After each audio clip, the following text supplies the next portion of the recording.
목사님 들고 하시는 게 교회에서 성도들 가르치는 겁니까? 이게 이제 언약과 구원 이 책을 제가 좀 축약을 한 건데요. 이건 이제 교회 사경회 때 제가 했던 겁니다. 이게 19년도에요.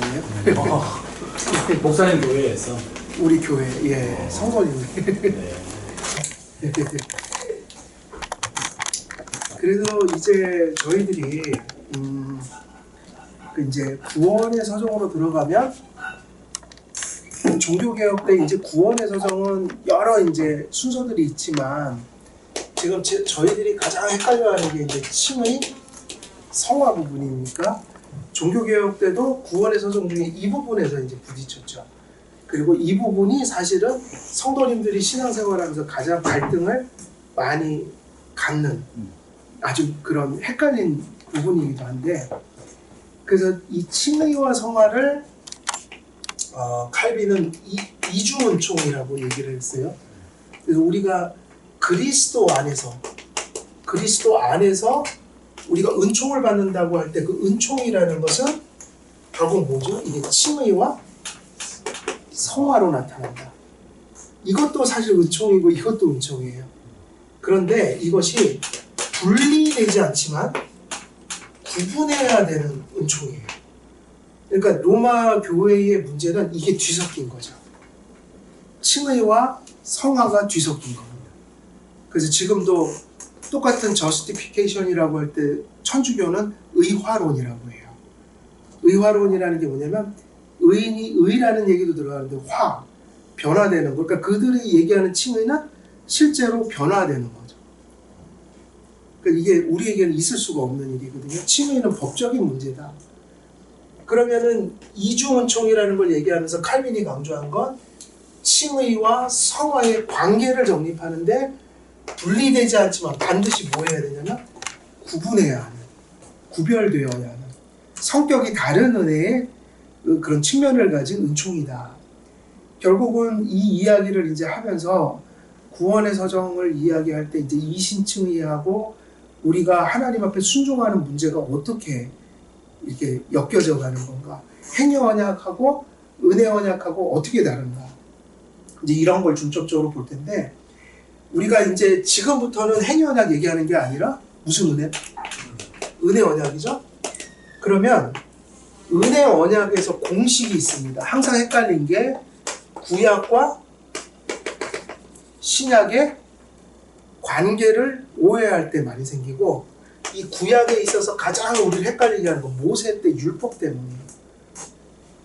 이것 때문에 이제 구약은 무서운 하나님, 또 그때는 행위로 구원을 받고 뭐 이런 이상한 얘기들이 떠돌기 시작했는데, 그래서 우리가 일단은 구약과 신약을 이제 이야기할 때 하나님께서 우리에게 주시는 칭의, 성화 이 영역에 있어서 우리가 반드시 이렇게 견고히 붙들고 가야 되는 그 공식이 뭐냐면 언약의 공식이라고 부르거든요.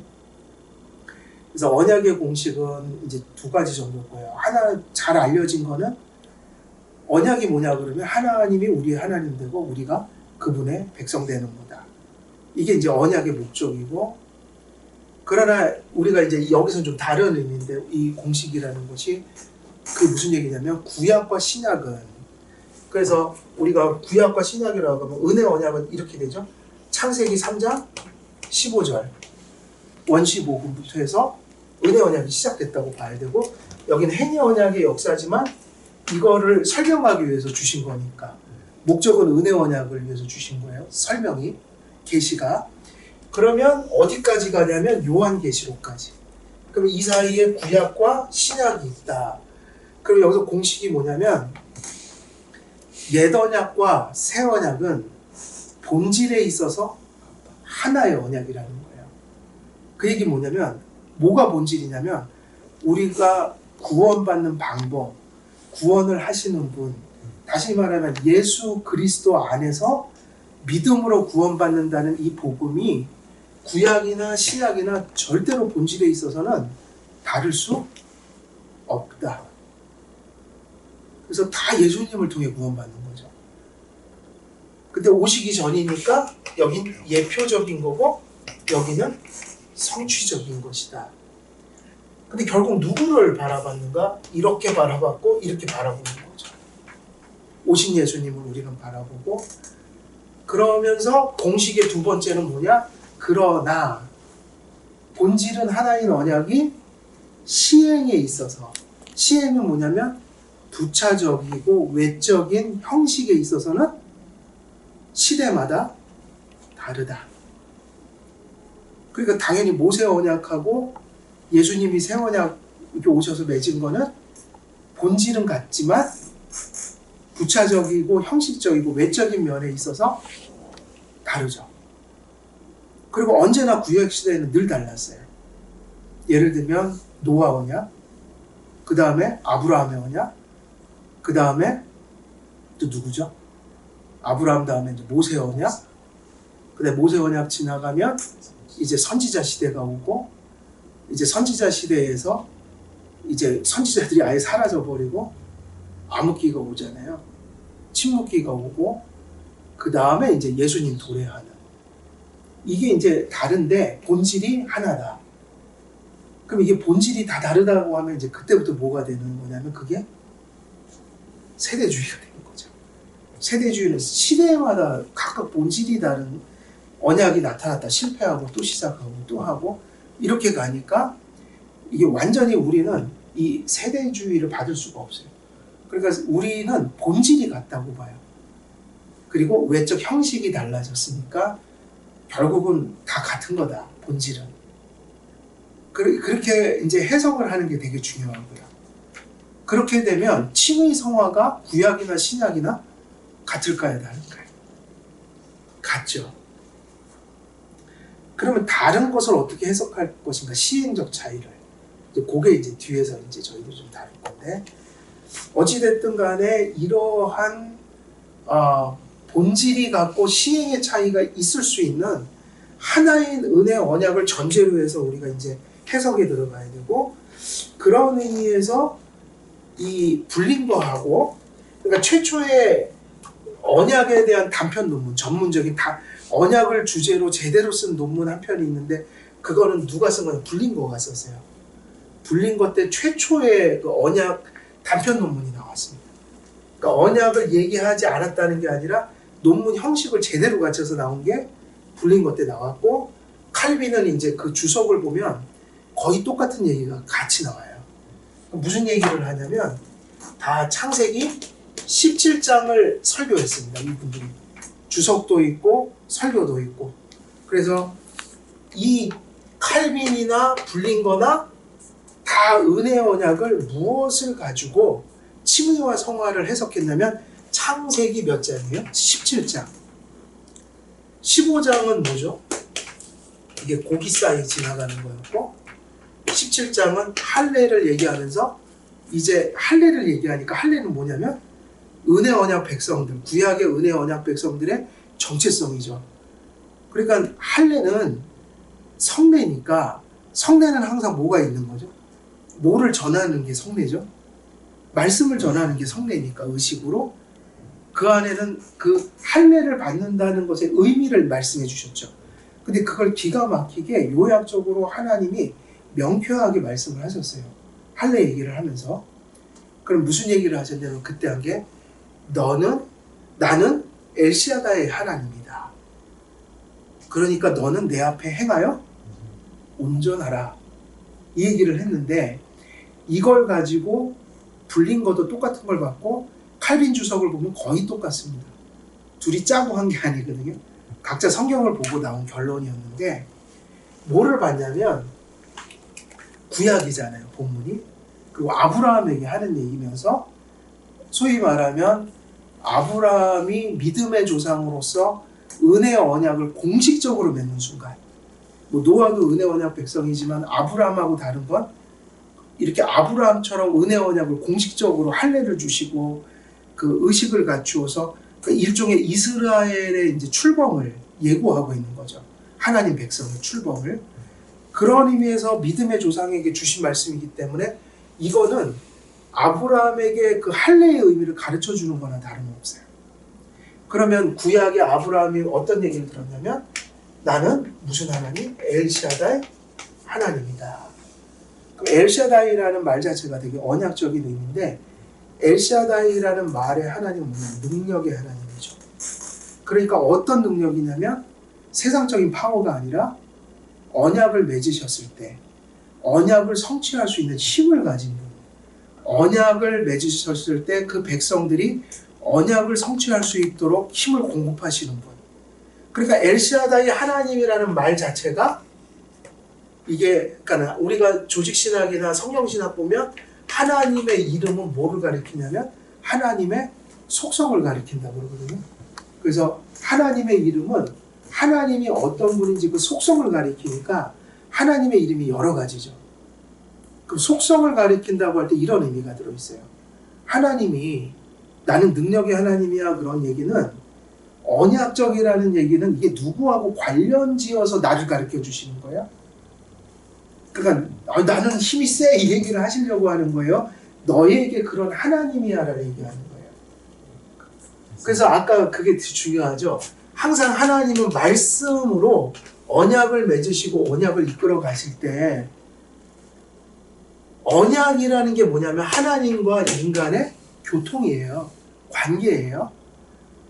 주고받음이에요.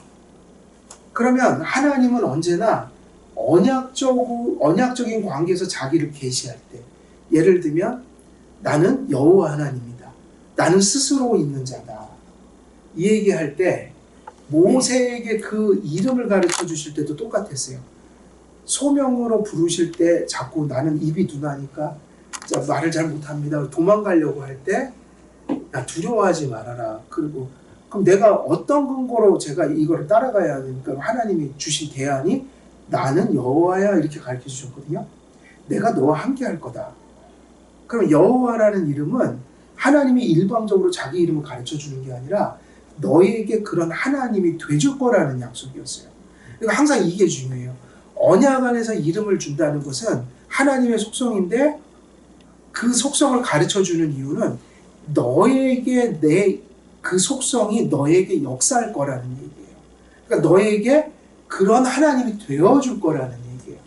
그러니까는 그 얘기가 출애굽기에서 보면 모세가 소명으로 나가는 근거가 됐죠. 여호와 하나님이 나와 함께 해주신다. 그럼 가겠습니다. 똑같은 얘기인데 아브라함에게 나는 엘샤다의 하나님이다. 그럼 이 이야기는 아브라함과 하나님께서 언약을 맺으실 때 그 아브라함에게 그 언약의 복이라는 건 구원인데 구약적인 의미에서 예수 그리스도를 바라보는 일들을 믿음 안에서 아브라함이 칭의를 받는 사건이잖아요. 그럴 때 그 칭의라는 것은 누가 주시는 거죠? 철저히 하나님 편에서 주시는 거다. 그러면서 다시 말하면 언약의 성취를 누구에게 고정시켜 놓은 거야? 아브라함 네가 아니라 나다. 엘샤다의 하나님이다를 굳이 얘기한 건 너 지금 할례를 받는데 그게 뭐냐면 언약의 표잖아요. 근데 그 언약이 어떻게 성취되냐면 엘샤다의 하나님이기 때문에 성취가 가능하다. 칭의 받고 하나님 관계가 화목된다. 그런데 뒤에 뭐가 딸려오냐면 의무 조항이 따라옵니다. 너는 그러니까 내 앞에서 행하여 온전하라. 그러면 그 온전함이라는 것은 어디서 오는 걸까요? 아브라함에게서 오는 겁니까? 엘샤다이에서 오는 겁니까? 엘샤다이 하나님 이름을 주신 것은 그러한 성도의 삶의 열매가 사람의 본성에서 오는 게 아니라 하나님이 공급하시는 언약의 힘으로 오는 것이다. 다시 말하면 행해, 너 내 앞에서 거룩하게 살아. 이건 똑같아요. 행위 언약이나 은혜 언약이나 항상 거룩하게 살라는 건 똑같이 들려집니다. 근데 은혜 언약 속에서 그것을 성취할 수 있도록 역사하시는 분 누구냐면 언제나 하나님이 주도권을 가져요.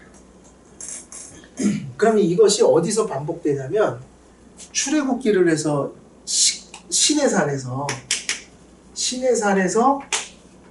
이스라엘 백성들이 이제 출애굽하고 나서 한 1년 정도 머물다가 십계명 받잖아요. 거기서 봤는데 하나님이 1계명은 2계명 두 돌판을 주셨어요. 이건 이제 그들이 살아갈 이제 삶의 지표고 목적인데 이것을 주실 때 그 앞에 뭐가 있죠? 10계명 서론이 있습니다. 10계명이 그냥 던져진 게 아니라 서론이 먼저 주어졌어요. 그 얘기는 무슨 얘기냐면 구약에서도 저 율법은 구원받으라고 주신 게 아니에요. 뭐라고 하시면서 주셨냐면 나는 너를 저 애굽 땅에서 구원해낸 너희 하나님 여호와이다. 그래서 뭐를 전제로 해서 주시냐면 너희들을 이미 뭐 했다는 얘기입니까? 구속했다는 얘기예요. 그걸 잊지 말라. 십계명을 주시면서 시작은 너 이거 지켜서 구원받아가 아니라 내가 너를 구원했어. 그러니까 그것을 기억하고 이런 방향으로 예배하고 살아라. 그러니까 모세가 받은 십계명조차도 뭐가 붙어 있어요? 아까 그 말의 확장이에요. 아까는 엘샤다이 하나님이야. 근데 너 똑바로 살아. 이 얘기를 한 거하고 같이 구속받은 백성에게 너 구원받으려고 율법 주는 게 아니라 내가 널 구원했어. 그러니까 이제 너희들은 구원받았으니까 이렇게 사는 게 맞단다. 이 얘기를 하고 있는 거예요. 완전히 못 살냐, 완전히 살냐, 이건 이제 나중 얘기예요. 그것도 설명을 드리겠지만 여기서 나온 거는 분명한 구속적인 선행성이 있어요. 구속을 먼저 얘기하고 있어요. 그래서 칼빈은 항상 그 얘기를 하는데 은혜 언약 속에서 하나님은 거룩하게 살라는 말씀을 하신다 안 하신다? 하시는데 항상 어떻게 칼빈은 설명하냐면 주신 것으로 요구하신다 그렇게 해요. 근데 지상에서는 그 주신 것도 완전하진 않아요. 그래서 칼빈은 항상 토를 답니다. 목표로서 쫓아갈 거지 이 땅에서 완전히 못 지킨다. 근데 행위 언약에서는 그 못 지킴이라는 건 죽음이에요. 불완전성. 은혜 언약 속에는 불완전함이 가능해져요. 이것도 이따 말씀드릴게요. 이유가 있어요. 근데 어찌됐든 하나님은 율법을 구약시대에도 구원받으라고 주신 적이 단 한 번도 없고 구원을 전제로 주신 거예요. 구원받았기 때문에 주신 거예요. 그래서 은혜의 선행성이 따르고 은혜 언약의 요구성이 존재한다. 그래서 그게 전문적인 용어로 그렇게 얘기하죠. 은혜 언약의 요구성이 있느냐? 그건 뭐냐? 거룩하게 살라는 부름이 있느냐? 하면 있지요. 근데 뭐가 선행하죠? 은혜의 절대성. 여기서 주신 것으로 요구한다. 그럼 못 지킬 때는 어떻게 하냐? 그건 다음에 얘기를 해야 됩니다. 그것도 다 설명을 해놨어요. 그래서 너는 내 앞에 행하여 완전하라 이야기, 그리고 출애굽기의 그 프롤로그, 이것 때문에 창세기 17장에 블링거와 칼빈의 그 주석과 설교가 되게 중요해지죠. 이것을 설교할 때 어떤 면모를 보냐면 신약을 설교하는 것과 똑같이 창세기 17장을 가져와서 칭의와 성화를 얘기합니다. 자, 그래서 이제 우리는 이제 여기까지 좀 중요한 얘기를 했고, 자, 그렇다면 칭의 성화는 어떻게 오는가라고 할 때 칭의 성화에 접근하는 방법, 건전한 방법이에요. 칭의 좀 더 은혜스럽죠. 성화 그러면 이제 그때부터 사람의 행동이 되기 시작해요. 교회에서도 칭의 성화로 들어가기 시작하면 그때는 은혜를 자꾸 망각해요. 그리고 성화를 가지고 뭐를 쌓으려고 할까요? 성화적인 열매, 공로. 그래서 그게 바로 갈라디아서인가요? 로마서인가요? 너희가 성령으로 시작했다가 항상 뭐로 마친다? 육체로 마친다고 할 때 육체는 율법주의였어요. 인간 본성이에요. 근데 엄밀히 얘기하면 두 가지 측면에서 성화는 절대로 공로가 될 수 없어요. 그러니까 두 가지 측면에서 보는데, 첫째는 성화 자체도 뭐죠? 이거 자체가 은혜죠. 그래서 칭의와 성화를 이야기할 때 항상 어디로 접근해야 되냐면, 출발점이 뭐냐면 개혁주의에서 항상 강조하는 게 뭐냐면 그리스도와의 연합사상이에요. 그리스도와의 연합사상은 뭐냐면 in Christ죠. in Christ. 그럼 in Christ 이 얘기는 뭐냐면 칭의든 성화든 일단은 칭의든 성화든 그건 인간에게서 나오는 게 아닌 거예요. 항상 구원의 서정은 어디서부터 출발을 해야 되냐면 in Christ. 그거는 세상에 있는 것도 아니고 내 본성에 있는 게 아니라 어디 안에만 존재하는 거예요. 그리스도 안에.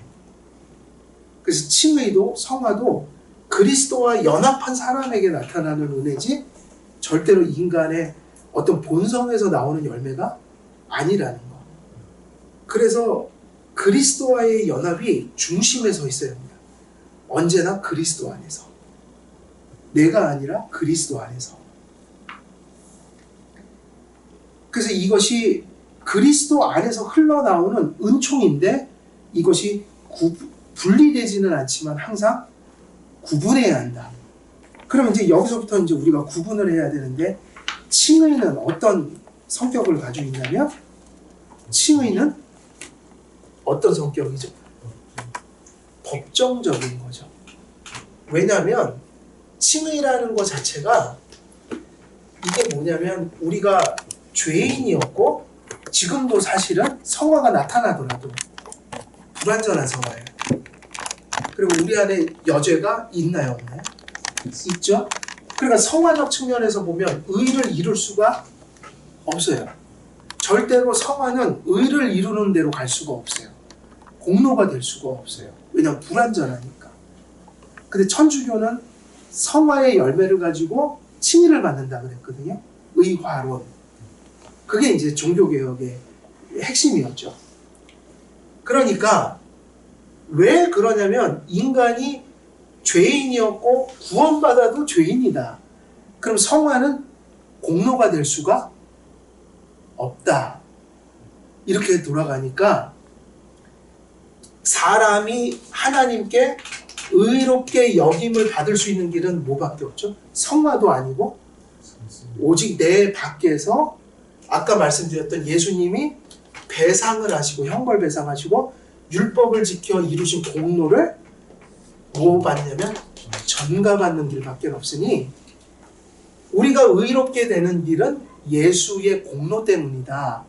그러면 여기서 중요한 개념이 있죠. 그것이 공로 때문이라고 할 때 우리가 의롭게 여김을 받는 그 의는 누구의 것이죠? 그리스도의 것인데 그리스도의 의는 어느 정도로 완전할까요? 완전히 완전하죠. 완벽하고 충족하고 완전해서 그것 때문에 칭의는 단번에 어떻게 받는 걸까요? 우리가 완전히 받는 겁니다. 그 칭의의 은혜는 엄청난 거예요. 완전하게 단번에. 그리고 이것이 깨질 수 있나요? 없나요? 우리에게 근거한 게 아니라 그리스도의 것이기 때문에 이거는 완전해서 그 어떤 세상의 것도 이걸 깰 수가 없어요.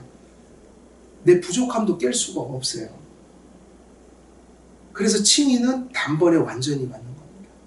근데 왜 구원에서 칭의가 중요하냐면 바로 이렇기 때문에 하나님과의 관계가 원수됐다가 화목되는 것은 사실은 성화 때문이 아니라 칭의 때문이에요. 그러니까 하나님과의 파괴된 관계가 회복되는 것은 누구의 의가 아니면 화목될 수가 없냐면 그리스도의 의가 아니면 회복될 수가 없다. 그런 측면에서 구원의 본질은 칭의라고 얘기를 하는 거죠. 논리적 우선성. 순서적으로 보면 칭의 성화가 따로 오진 않아요. 칭의도 성화도 같이 옵니다. 근데 왜 칭의를 앞에다 놓냐면 논리적 우선성이에요. 하나님 관계가 회복돼야 회복된 관계를 통해서 성령님이 우리를 거룩하게 만들어 가시기 시작한다. 법적 관계가 해결 안 되면 하나님은 역사하지 않으셔요. 그를 고치지 않으셔요. 그에게 거룩함을 허락하지 않으셔요. 그래서 우리의 정상적인 거룩은 이렇게 나오죠. 하나님, 저 같은 죄인을 예수의 피공로로 이렇게 용서해 주시고 받아주시니 너무 감사합니다. 그러니까 그 은혜를 깨달으니까 어떻게 살고자 하는 거예요.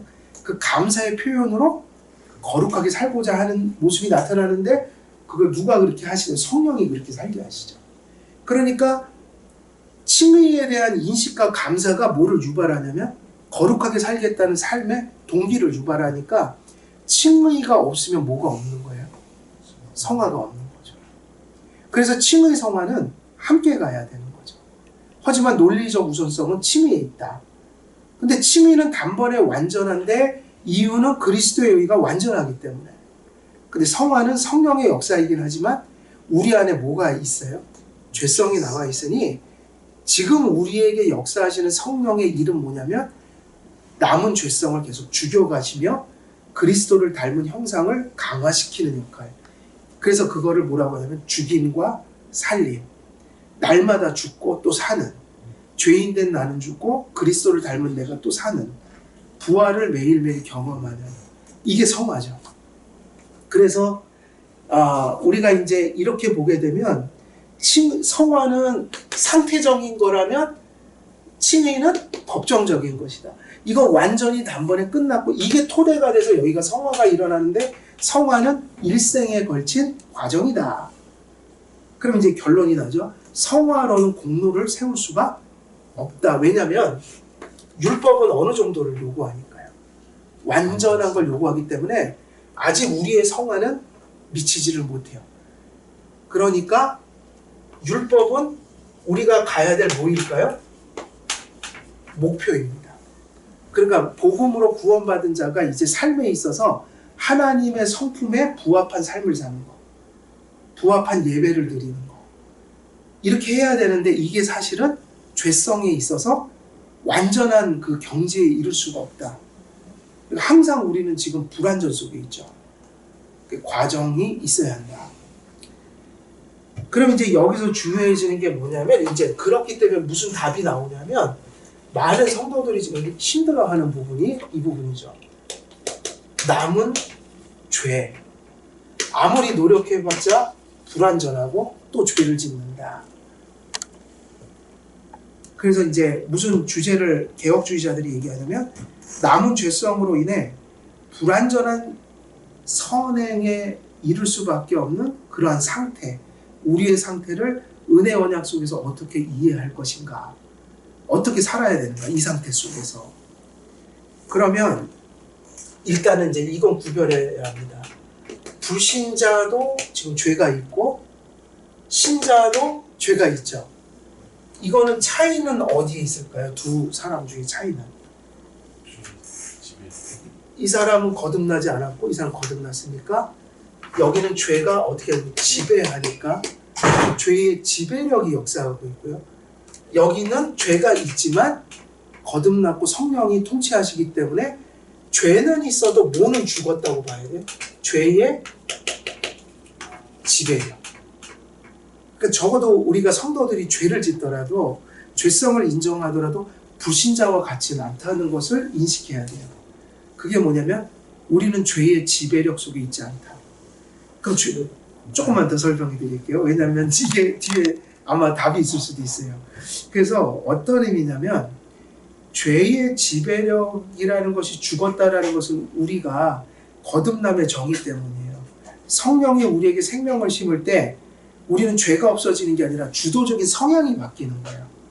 주도적인 성향이 바뀌니까 불신자가 못하는 걸 할 수 있어요. 다시 말하면 우리의 주도적인 성향은 누구를 향하기 시작하죠? 하나님이 없다가 죄가 없는 건 아닌데 여전히 있지만 누구를 우리의 전 인격이 향하기 시작해요. 그것을 얘기하는 거예요. 근데 여기서 지배력이 죽었다라는 것은 이렇게 표현하면 좀 맞죠.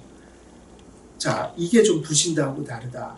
첫째, 지배력이 죽었기 때문에 성도가 할 수 있는 일은 뭐냐면 똑같이 죄가 일어나는데 불신자는 죄와 투쟁하지 않아요. 스트러글이 없어요. 그러니까 도덕적 스트러글이 있어요. 내가 왜 양심적으로 살아야는데 이렇게 살지? 그거는 도덕성이지 신앙이 아니거든요. 그러니까 여기서 말하는 스트러글은 누구를 의식하면서 아파하는 거예요? 하나님의 존재, 우리의 복음. 그러니까 칼빈이 이걸 구별했어요. 세상에서도 도덕적으로 뛰어난 사람들이 있어요. 외적으로요. 그러면 이 사람들의 도덕이라는 것은 어떤 도덕일까요? 칼빈과 어거스틴이 이렇게 표현해요. 찬란한 악덕이다. 왜냐하면은 찬란한 거는 맞아요. 그 하나님이 그 세상 속에 주신 도덕성에서 나온 거예요. 그런데 뭐가 다르냐면 이것은 생명에서 나온 게 아니에요. 믿음에서 나온 게 아니에요. 저들은 다 죽어 있어요. 허물과 죄로 죽어 있는데 그럼 언제 저게 불신자 속에서도 나오냐면 하나님이 거듭나지 못한 사람들과 세상을 죄를 억제하실 때 생명에서 나오진 않지만 도덕성이 발현이 된다. 하나님 없는 도덕성. 그러니까 이 사람들은 하나님 때문에 착한 일을 하는 거는 아니죠. 하나님께 죄책감도 없어요. 중요한 거는 도덕성 억제된, 죄성이 억제할 때 발현되는 도덕성이 나타날 때 그거는 성도의 도덕성과 어떻게 다르냐면 하나님을 이들은 첫돌판이 없고 하나님을 사랑해서 나오는 것도 아니고 그에 대한 믿음이 전혀 없다. 거의 자기의 그리고 인생이 가질 수 있는 도덕을 행할 때 느끼는 만족감 뭐 그런 것들이 동기가 돼서 그럼 그게 왜 존재하는가? 사회는 그게 있어야지 가거든요. 그래서 그것도 하나님의 일반 은총적인 역사인데 그것은 억제해서 나오는 겁니다. 근데 성도에게 나오는 거는 뭐냐면 생명이 들어와서 생명에서 나오는 열매들이에요. 그 믿음의 열매고 하나님을 의식하고 사랑해서 나오는 것이고 주님의 계명을 인식해서 나오는 믿음에서 나오는 행위예요. 그러니까 그런 의미에서 일종의 주도성이 하나님을 향한다고 할 때 성도들만이 지배력이 죽었기 때문에 죄의 지배력이 죽었기 때문에 뭐를 할 수 있냐면 죄가 찾아오면 스트러글을 하게 됩니다. 근데 그 스트러글 속에 누가 분명히 있는 거예요?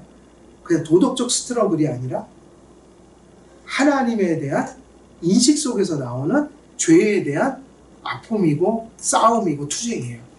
이거는 성도에게만 있습니다. 그래서 로마서 몇 장 보면 이게 잘 나와 있냐면 7장에 오호라 공부한 사람이로다.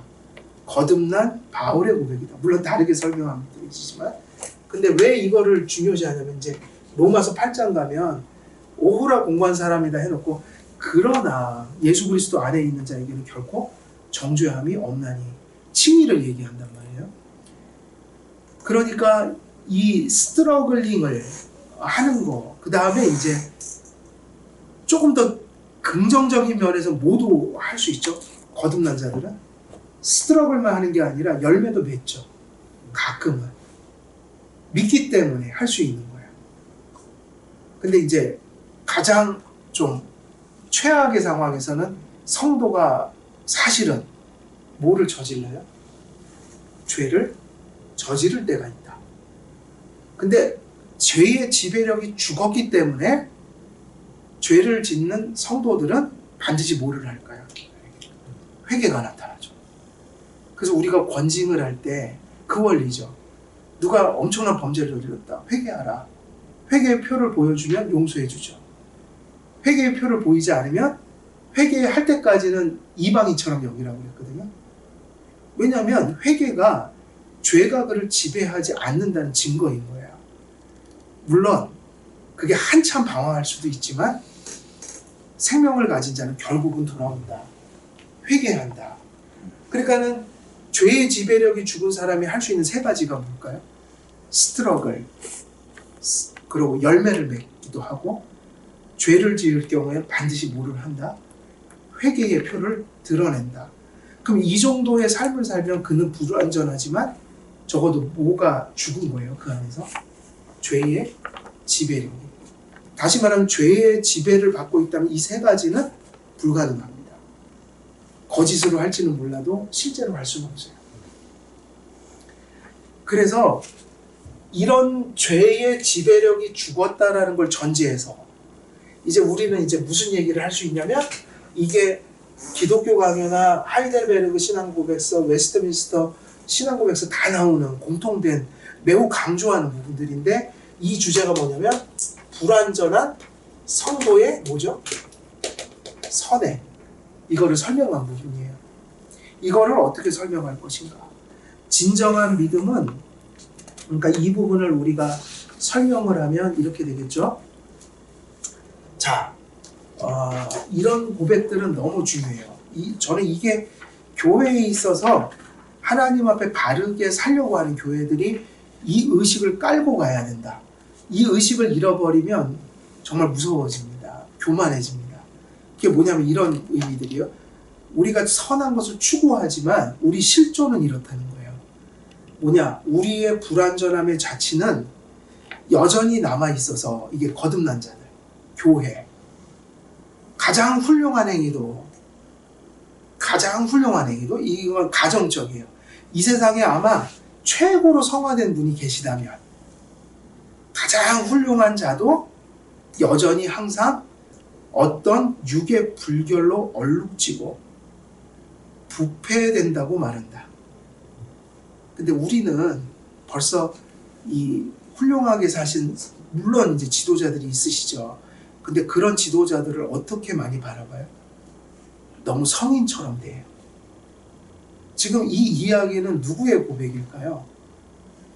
가장 선한 훌륭한 행위를 했을지라도 그 속에는 육의 불결로 얼룩져 있다. 이건 칼빈 자신의 고백일 수도 있어요. 자기가 목회하는 교회의 모습이면서 로마 교회를 비판했지만 로마 교회를 개혁하는 그 개신교가 이 상태에 있는 거예요. 언제나 개혁을 하고 있는 그 순간에도 우리는 잊지 말아야 될 것이, 개혁이라는 엄청난 고상한 일을 하는 순간에도 우리 속에는 죄로 얼룩져 있는 부분들이 누구나 어느 교회나 있다. 그러니까 개혁주의를 하지만 겸손하게 갈 수 있는 건 이 교리를 붙들어야 하는 것이다.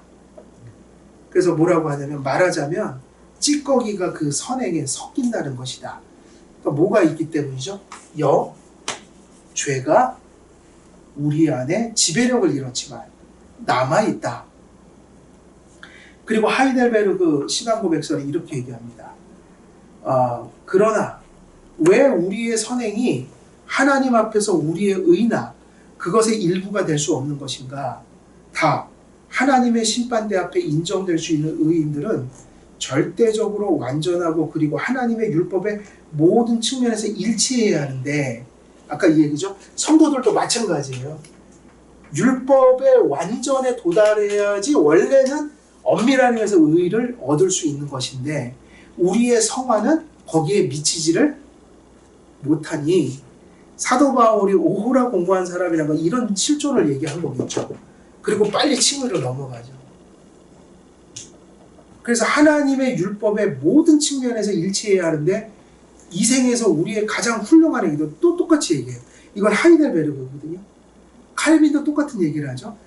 가장 훌륭한 행위도 그랬으니까 여기서 더 가장 훌륭한 행위는 없다고 봐야 돼요. 어떤 그런 게 있다면 이 가장 훌륭한 행위도 불완전하고 죄로 어떻게 돼 있다? 더러워져 있는 게 사실이다. 그러니까 사실은 성화가 아무리 대단해도 어떤 사람도 자랑해서는 안 되고 어떤 사람도 그것을 공로 삼아서는 안 되는 이유가 이런 이유 때문인 거죠. 그러면 불완전하잖아요. 그럼 불완전한 걸 왜 하죠? 이게 엄밀한 얘기에서 의미하면 율법의 수준으로 보면 미치지를 못하고 정말 더러운 것이 섞여 있고, 그리고 이거는 우리의 경험이지만 저희들이 사실은 언제 제일 위험한가요? 저희 목회하면서 제일 위험한 순간은 언제죠? 저희들이 뭔가를 잘할 때예요.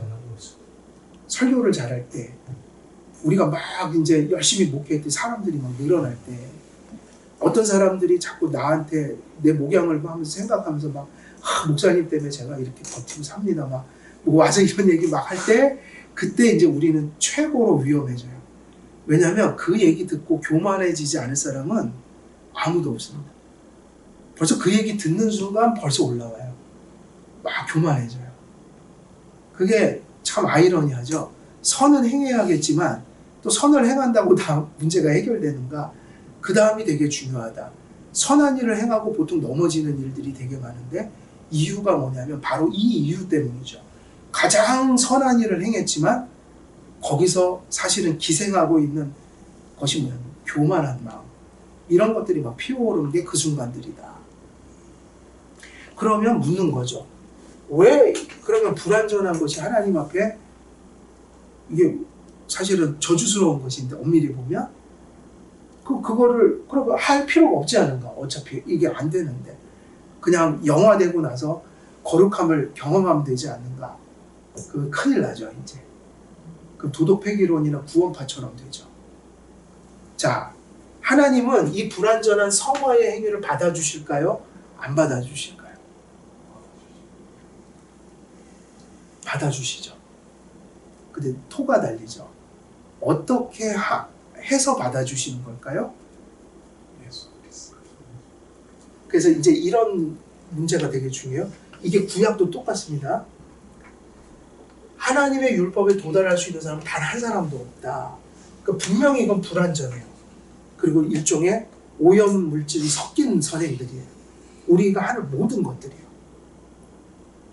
그래서 이제 목회하다 보면 사실 불순한 생각이 드나요? 안 드나요? 이렇게 뭐 이렇게 범죄적인 거 말고 이렇게 예를 들면 교회 정치를 가르친다. 그럼 약간 목사에게 불리한 거는 가르치고 싶나요? 안 가르치고 싶나요? 목사가 약간 희생해야 되는 부분도 있거든요. 교회법 가르치면 유혹이 오죠. 약간 그 슬쩍 지나갈 때가 있어요. 실제로 그런 유혹을 받죠. 가끔은 되게 비정직하게 될 때가 있어요. 그런데 이러한 불완전한 게 왜 받아들여지죠? 라고 하면 이유가 뭘까요? 그것은 그리스도의 칭의가 우리 인격에만 역사하는 게 아니라 우리의 불완전한 행위를 칭의하기 때문이에요. 이게 무슨 얘기냐면 아까 얘기했듯이 성령은 우리에게 좋은 것을 주시게 만들지만 거기 죄가 섞여 있다. 그러면 그것을 하나님이 왜 받아주시냐면 그리스도의 피가 그 죄를 씻어내기 때문이죠. 다시 말해 용서하신다. 그러니까는 행위에 있어서도 무슨 은혜가 직결되어 있는 거예요. 우리의 선행이 근데 불완전한 선행인데 그것이 받아들여지는 이유는 뭐죠? 그리스도가 그 칭의가 그 죄를 용서하기 때문에. 그거를 이렇게 표현했죠. 우리의 더러운 것을 그리스도의 피로 씻어내고 그것을 덮어 온전한 것처럼 받아주신다. 그럼 결국 우리의 불완전하지만 그 불완전한 것이 하나님 앞에 계속 드려져야 되고 받아들여지는 이유는 역시 칭의에 있는 겁니다. 그러니까 어떻게 해야 돼요? 계속 해야 되는 거죠. 그래서 이것이 이제 우리가 불완전하지만 계속해서 갈 수 있는 이유이기 때문에 칼빈은 교회론에서 이야기를 해죠. 예를 들면 우리가 목회를 하고 성도들이 예배를 드리고 또 주일마다 교회가 가시적으로 모일 때 오늘도 그 교회의 예배가 하나님께 수용되는 이유는 뭐냐면 교회가 무엇에 의존해서 살기 때문에 그리스도의 죄사함의 은혜. 언제나 어느 순간에나 교회는 하나님이 받아들일 만한 존재가 아니에요. 개인적으로도 그렇고. 근데 오늘도 이 교회가 여전히 주님의 교회로 남아있는 토대는 언제나 우리를 용서하시는 죄사함의 피가 이 교회를 수용하기 때문에. 그러니까 칭의라는 개념은 그래서 서기도 하고 넘어진다. 만일 칭의가 싹 사라지면 구원받을 길도 없고 하나님과의 관계 회복할 길도 없고 더군다나 불완전한 행위를 통해서 뭐 예배를 드리거나 기도를 하거나 선행을 할 수 있는 근거가 다 사라지는 거죠. 어찌 보면 성화도 무슨 토대 위에서 존재해? 칭의의 토대 위에서 간다. 그러니까 칭의와 성화를 연결시키지 못하고 자꾸 이걸 대를 이루는 건 정말 아주 정말 비참한 일이죠. 예를 들면 이런 얘기, 칭의 때문에 성화가 안 되니까 칭의 교리를 이제 바꾸자. 공로신학으로 가자. 뭐 이런 한참 막 그런 얘기가 많이 떠돌았죠. 그래서 결국은 이렇게 되니까 우리가 성도의 칭의, 성화 이 모든 것들이 그리스도 안에서 이루어져야 한다. 그러면 이 그리스도와 우리가 연합되는 유일한 수단은 뭘까요? 라고 할 때 그 수단이 뭐니까 이제 이게 중요해지죠. 믿음이다. 믿음은 무엇인가? 믿음은 그리스도와 연합하는 수단이에요. 그러니까 무엇이 없이는 연합이 안 돼요. 믿음이 없이는. 그러니까 오직 믿음이라고 할 때 믿음이 무슨 의미가 있는 게 아니라 사실은 믿음이 중요한 이유는 믿음이 모든 구원을 소유하고 계신 누구를 붙들기 때문인 거예요. 그리스도를. 그러니까 믿음은 공로가 아닌 거예요. 행위가 아닌 거예요. 믿음의 역할은 언제나 거기까지예요. 그리스도와 우리가 그리스도와 연합하는 수단. 그럼 그거를 비유적으로 표현하면 그리스도를 바라본다, 붙든다. 그럼 믿음이 뭔가 그러면 믿음은 결국 우리의 인격이 누구를 지향하는 거죠. 하나님을 지향하는 지향성이라고 보면 지정의, 하나님을 아는 것. 믿음은 하나님을 아는 겁니다. 그리고 그 아는 것을 확신에 이르는 거죠. 그 정. 그리고 의지는 뭘까요? 알고 확신한 것을 따라서 의지적으로 누구를 의지하고 맡기고 신뢰하는 거예요. 하나님을. 그래서 우리의 인격 속에서 믿음은 지정의, 하나님을 아는 지식과 확신과 신뢰, 이것의 하나됨을 믿음이라고 부르는 거니까 결국 믿음은 믿음 자체가 무엇을 이루는 게 아니라 하나님을 붙들고 바라보는 수단이다. 이것이 되면 뭐가 일어나냐면 그리스도와 우리가 연합하는 일이 발생한다. 그러면 거기서 칭의도 나오고 성화도 나온다. 그러니까 칭의나 성화나 다 무엇이 없이는 얘기할 수 없냐면 믿음이 없으면 얘기할 수가 없고, 그리고 믿음을 통해서 연합함이 없으면 칭의 성화를 논할 수가 없게 된다. 뭐 이런 의미들을 갖게 되죠. 그래서 이제 여기까지 하면은 이제 믿음까지 다 설명을 좀 드렸고, 여기까지 얘기한다면 칭의 성화도 구분했고, 또 우리가 그리스도인으로서 그 선행을 한다고 할 때, 착한 일, 뭐 선한 일, 하나님의 뜻을 이룬다고 할 때 그 선행의 의미도 말씀드렸어요. 불완전하다. 그 자체 공로가 될 수 없다. 그러나 어떻게 그게 수용되는가? 죄사함의 은혜를 통해 하나님께 수용되니까 우리는 그런 원리로 끊임없이 뭐를 추구해야 될까요? 그죠? 성화를 추구해야 되죠. 그게 있으니까, 그 실존이 있으니까 아브라함에게 그렇게 말씀하셨죠. 엘샤다이. 나는 하나님인데 너는 내 앞에 완전하라. 그때 이 개념으로 얘기를 하신 거죠. 아브라함도 완전하지 않았으니까요. 그리고 이스라엘 백성에게 십계명을 주실 때 어떻게 하셨죠? 내가 너희를 애굽에서 건져낸 자다. 그러니까 이렇게 살아라. 그래서 결론은 항상 주신 것으로 요구하신다. 요구하실 때 이루더라도 완전하지 않다. 그래서 다시 칭의가 필요하다. 이런 개념들이 이제 서게 되죠. 그리고 이제 제 언약과 구원책을 보면 행위와 관련돼서 이제 또 이 부분도 좀 헷갈려 하시니까 어떤 부분이냐면 그 종말론적인 그 그림들이 있어요. 마태복음 25장 같은데 양과 염소의 비유. 성경에서는 가끔 행위로 구원받는 것 같은 얘기를 할 때가 있고, 야고보서 같은 책들도 잘못하면 행위 구원으로 이해를 합니다. 그러면 개혁신학에서 이러한 칭의를 이렇게 구분했습니다. 선언적 칭의가 있고 실제. 갑자기 생각이 안 나네. 선언적 칭의, 사실 칭의. 그럼 이게 무슨 얘기냐면 이 얘기를 구분한 건 행위 때문이에요. 성경의 행위 때문에. 그래서 주석을 할 때 이 개념을 가져왔죠. 개혁주의자들이. 그러면 선언적 칭의와 사실 칭의는 이걸 가장 잘 표현한 구절이 뭐냐면 그 예수님의 발을 씻겨줄 때 그 예수님께서 그 여인에게 그 구원을 확정짓는 이런 표현 같은 거, 혹은 어떤 행위를 보고 이렇게 칭의를 얘기하시는 듯한 그런 구절들. 그럼 이것이 마태복음 25장까지 가죠. 어떻게 연결되냐면 어떤 여인이 이제 예수님에게 와서 눈물로 막 이제 그 발을 씻겨드렸다, 머리 칼로 뭐 씻겨줬다, 이런 구절들이 있는데, 이렇게 할 때 예수님이 야, 너는 칭의 받은 자야, 이런, 너 의로운 자야, 이런 걸 얘기를 해줄 때, 지금 이런 구절들은 이 여인의 행위를 따라서 예수님이 얘기를 했거든요. 그러면은 이걸 어떻게 설명했는가?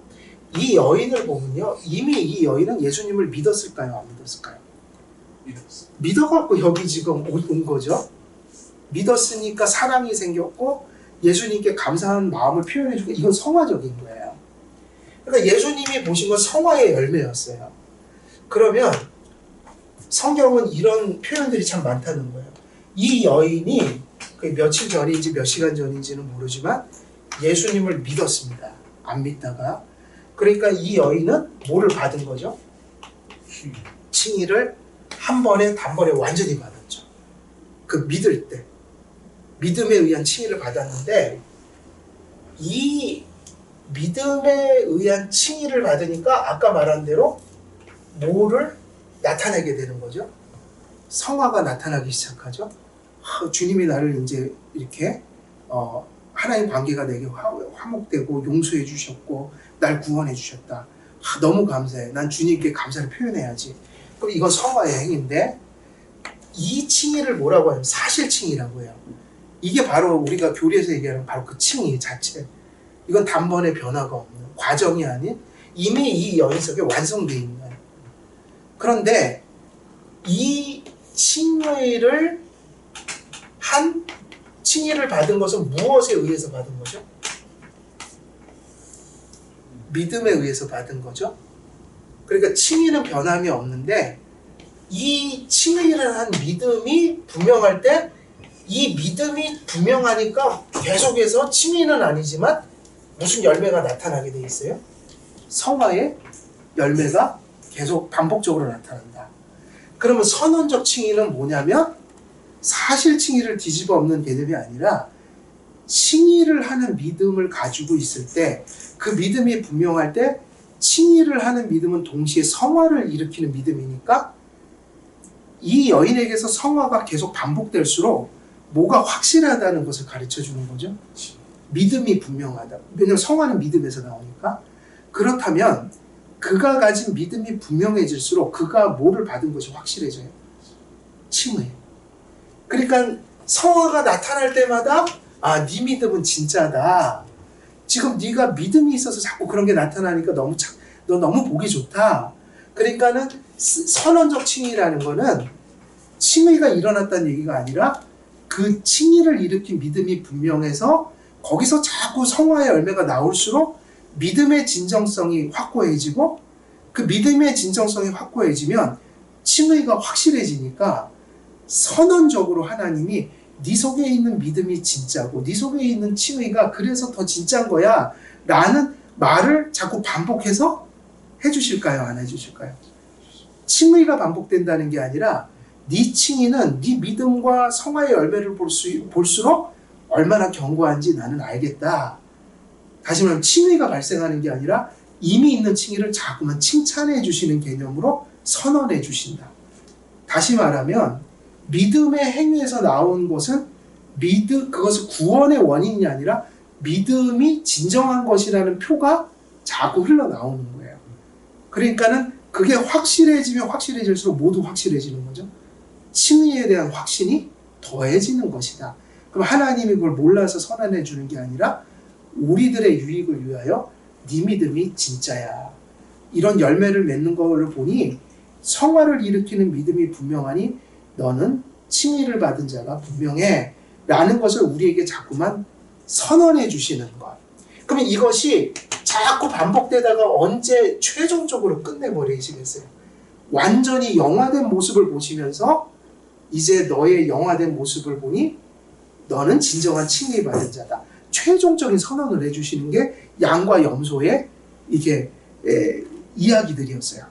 그러니까 25장은 어떻게 해석해야 되냐면 행위로 구원을 판단하신 게 아니라 이미 양은 누구들이죠? 믿는 자들이에요. 염소는요? 이미 안 믿는 자들이 수밖에 100%예요. 이건. 그리고 이미 갈라 놓으셨어요. 염소의 자리에 믿는 사람이 있을 확률은 성경 해석상 0%예요. 그러면 이미 갈라놨죠? 그 사람들은 누구냐면 믿음이 있거나 없는 사람들이에요. 그러면 하나님은요, 최종적인 선언을 하고 계신 거예요. 양쪽에 있는 사람들에게 이런 얘기를 하죠. 대단한 걸 얘기하는 게 아니라 그들이 삶을 살면서 완전한 것을 살았다는 얘기는 한마디도 없습니다. 되게 사소한 것들이에요. 야, 내가 목마른데 네가 물 한 그릇 떠주는 거는 봤다. 소자에게 물 한 그릇을 뭐로 떠줬다는 얘기죠? 믿음으로 떠줬다는 얘기예요. 사랑으로. 근데 그때 하나님은 뭘 보신 거죠? 행위를 보신 건가요? 믿음을 보신 건가요? 그 물 한 그릇의 동기를 보신 거죠. 보니까 믿음이더라. 하나님은 아시죠? 그러면서 대단한 율법의 완전함을 얘기하고 계신 게 아니라 야, 그때 내가 물 한 그릇 떠주는 거 봤는데 나는 봤어. 네가 믿음 때문에 떠주는 걸 봤어. 그게 믿음에서 나온 행위인데 그 행위가 어느 정도 대단하냐면 대단한 게 아니라 물 한 그릇 떠주는 거였어요. 물 한 그릇 떠줘갖고 천국 갈 수 있으면 뭐 다 가는 거죠. 근데 그게 어려운 것은 그것이 그냥 행위가 아니라 뭐에서 나온 행위였어요? 믿음을 보신 거죠. 그러니까 이거는 사실 칭의를 얘기하는 게 아니라 무슨 칭의를 얘기하시는 거예요? 선언적 칭의. 그때 네 믿음을 봤는데 그거 진짜 믿음에서 나온 거야. 근데 사소하지만 그게 믿음에서 나온 걸 봤어. 그러니까 그 물 한 그릇 떠주는 행위는 하나님의 눈에는 믿음을 보시는 거예요. 그러면 그 믿음이 있다는 건 이 사람이 뭘 받은 사람이라는 거죠? 칭의를 받은 사람이라는 거예요. 그러면 여기서 얘기하는 마태복음 25장에서 하는 칭의는 선언적 칭의 중에도 어떤 칭의냐면 종말에 있을 최종적인 선언적, 종말론적 선언. 그래서 엄밀히 얘기하면 믿음으로 양과 염소를 지금 판결 내시는 것이지 행위가 아니다. 그래서 우리가 성경이나 조직신학이나 모든 사람들은 행위를 이런 선언적 칭의나 종말론적인 최종 선언으로 얘기할 때는 항상 행위 때문에 라는 말을 쓰지 않고 어떻게 쓸까? 행위에 따라서 판결하셨다 이렇게 얘기하죠. 왜냐하면 행위 때문에 그럼 행위가 원인이 되는 거예요. 근데 여기서 행위에 따라서라는 건 행위가 믿음의 진정성을 표하는 표로서 보고 계시다. 그래서 엄밀히 의하면 믿음에 의한 칭의를 얘기하고 계신 것이다. 그러니까 행위가 그 칭의하는 믿음을 증명하니까 그걸 끄집어내실 때는 account of the work 이런 말을 쓰지 않고 according to the work 이렇게 써갖고 행위에 따라 심판하셨다 이렇게 한 거죠. 그래서 25장의 말씀은 행위 심판이 아니에요. 그것은 믿음을 얘기하고 있다. 개혁주의자들은 이미 이런 말을 다 만들어 놨어요. 선언적 칭의다. 사실칭의다. 그러니까 우리는 우리의 삶으로 끊임없이 우리의 믿음이 진정한 거라는 걸 이렇게 표할 필요가 있는 거죠. 그 다음에 이제 마지막 또 이제 행위와 관련된 것 중에 행위 언약과 은혜 언약 구원 안에서 순종의 비교 그랬죠. 이제 결론적으로 이제 여기까지 오게 되는 것인데, 거의 다 끝나니까 그냥 빨리 가는 게 낫겠네요. 속도를. 예. 그래서 행위 언약하고 은혜 언약은 이제 구분이 될 수 있어야 합니다. 행위 언약은 여기에도 조건도 있고 약속도 있고 다 있는데 여기서 이제 행위가 들어갈 때 이제 행위가 조건이었죠. 은혜 언약에도 행위가 조건일까요, 아닐까요? 행위가 요구예요. 요구 조건이에요. 물론 이제 여기서 은혜 언약 들어가는 건 믿음이지만 믿음 안으로 들어온 자들에게는 거룩하게 살라는 요구가 있죠. 그럼 행위만 딱 놓고 볼 때 행위 언약에서의 이 요구는 어떻게 갈까요? 지키면 살고 못 지키면 죽죠. 근데 행한다는 건 어느 정도로 지켜야 되냐면 율법의 본성대로 다 지켜야 됩니다. 그런데 은혜 언약 속에도 거룩하게 살란 말이 반복됩니다. 구약에서도 그래서 거룩하라 거룩하라 계속 얘기하는데 그건 은혜 언약적인 의미에서 주신 거예요.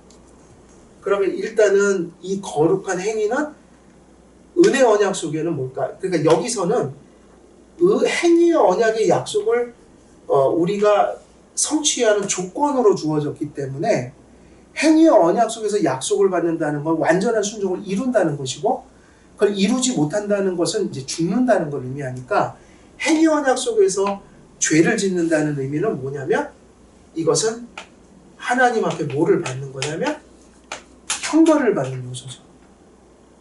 근데 은혜 언약 속에서 구원의 그 근거는 믿음이에요.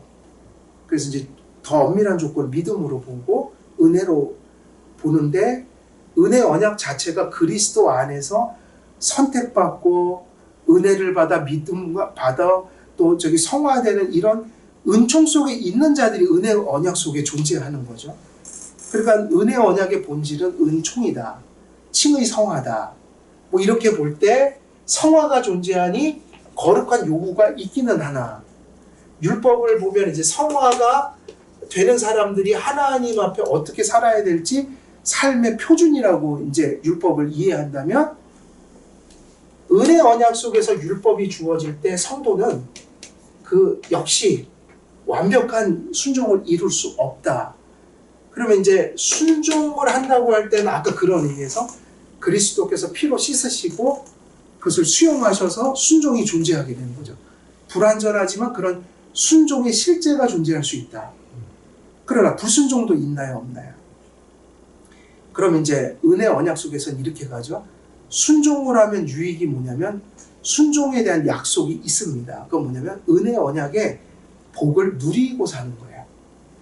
우리가 죄를 지으면 하나님과의 교제가 어려워지고 망가지고 해서 다윗이 은혜 언약 백성이었지만 범죄했을 때는 거의 성령을 거두지 마소서라고까지 막 열렬하게 힘들어했고 회개를 했죠. 그게 무슨 상태냐면 다윗은 그때도 언약 백성이었거든요. 죽지 않았어요. 하나님이 살아있으니까 회개를 한 거죠. 그런데 그 죄를 질 때 다윗은 은혜 언약 백성다운 정상적인 누림을 가질 수가 없었다. 그게 우리도 똑같습니다.